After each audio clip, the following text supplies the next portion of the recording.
And a very good morning to you. Welcome to our Bird Notes. Dwight Davis with you on this Sunday morning. I've been casting about to discover some sort of symmetry of the seasons, trying to match up elements of the equinoxes, if you will, and I think I've hit on it. Leaves and feathers. The peak time for seeing the autumn leaves in the Virginia mountains is just about now. We on the coastal plain are treated to the show a bit later. And while we don't have the maples that the New England area has, ours is nonetheless a beautiful display.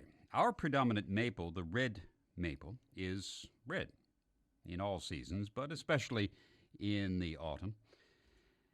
The leaves of the cherry and the black gum are red too. Actually, the black gum more rich scarlet.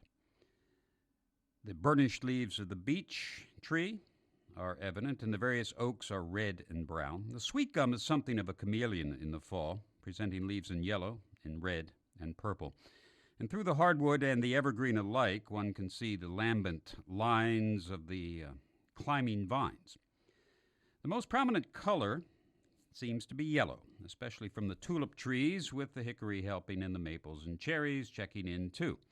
So, in pursuit of the mirror image of the turning of the seasons, the question comes, where in the spring do we find the parallel to this fall riot of color?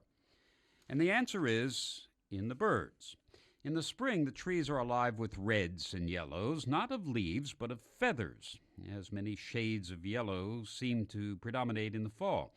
So they do in the spring, with the various yellows of the warblers flashing through the branches, and the brilliant reds and oranges that brighten the fall easily correspond to the fresh spring plumages of the tanagers and orioles, just to choose two examples.